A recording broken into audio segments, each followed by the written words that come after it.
This collective is being abruptly, violently woken up from a deep, deep slumber.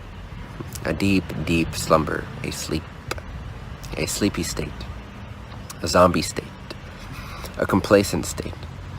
So we see all these reflections this year, 2020, what a year, oh my God. We see all these abrupt, violent awakenings.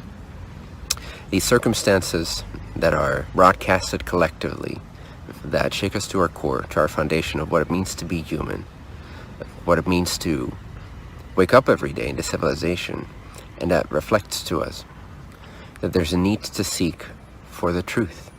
There's a need to seek for, call it justice if you will, fairness, truth, honesty.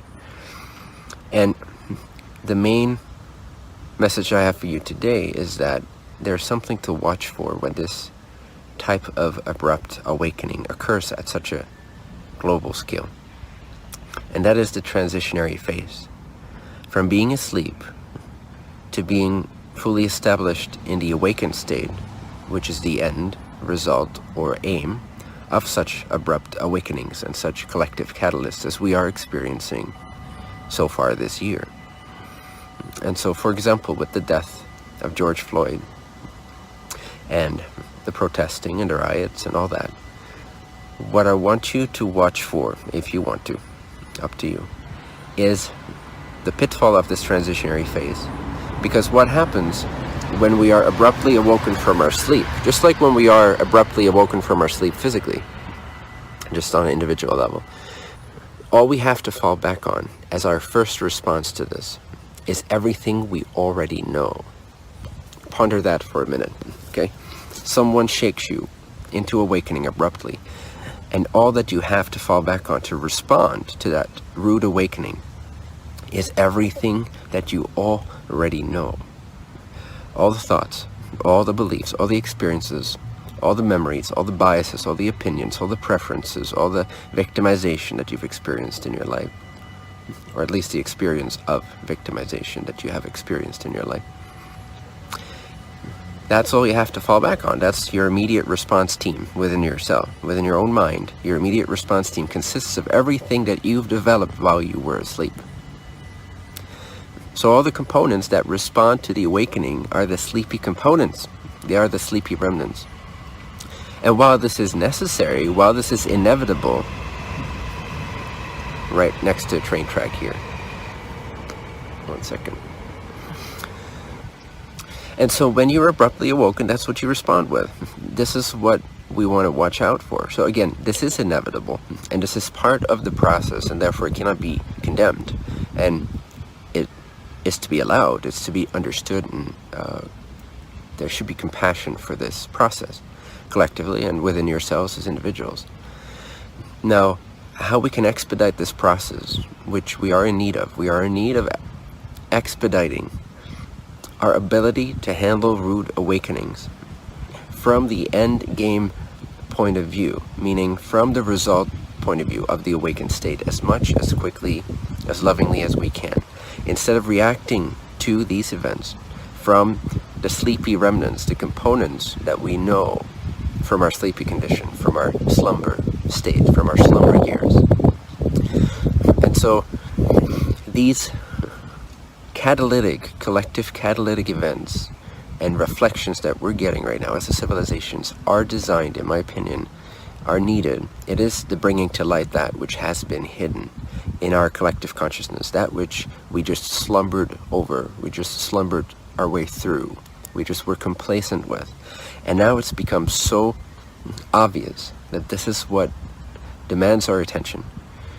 The awakening, that search for truth, the search for true justice, true fairness, true equality, if you will, true unity, is upon us. The need for it is apparent, it's obvious.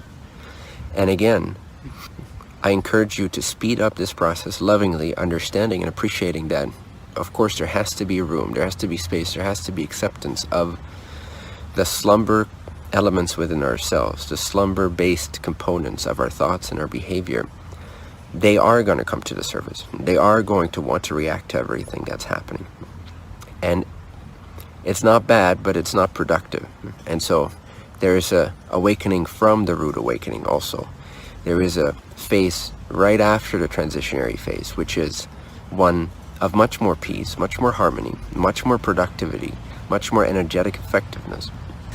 And so how to access that, how to expedite this journey, how to expedite the awakening, the forgiveness, the acceptance of self, and the moving through in a productive way as a united civilization. And it is, in essence, fairly simple how to expedite this process. And that is to look for where all these events are being utilized. Doesn't matter by whom, but they are being utilized as chess games by those who love to benefit from those events, who love to benefit from the collective's panic and the collective's fear response and the collective's slumber. So the awakening is necessary, and it is rude because we've been in a slumber for a long time. And so yes, there is a time and a place for protesting. There is a time and a place for getting out there and holding up a sign. I'm not saying people should not do this. There is a time and a place for this, and for some people it is truly relevant and truly important to do this.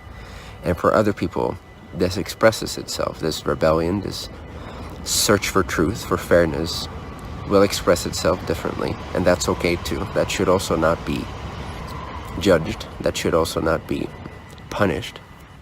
And silence can actually be completely powerful. Although I agree, we do en masse need to speak up, need to stand in the truth of what we are. But again, how to do this is to see through the schemes, to see through how we can be utilized by certain chess masters, and to refuse to be further utilized from our slumber state. And it is our slumber state that is the only thing that can be used against us. That's why it's such a potent teacher to be used. It's such a potent teacher to be victimized, because it shows us all of our leakages, our energetic distortions, and gives us an opportunity to bring that into the light, to bring that into empowerment, to bring that into unification with our overall being, our essence, the truth of what we really are, and to synchronize that with the unity of all people of this planet. And so the solution, the simplest, most essential solution, is to do whatever you choose to do, respond however you choose to respond, or choose not to respond, which is a response as well. Just make it intentional, make that deliberate, whatever you choose to do. If that's relevant for you, that's fine, that's great. Do your part in your own way. Stay true to who you are and how it most naturally, most authentically expresses itself to you, through you, to respond to these catalytic collective reflections.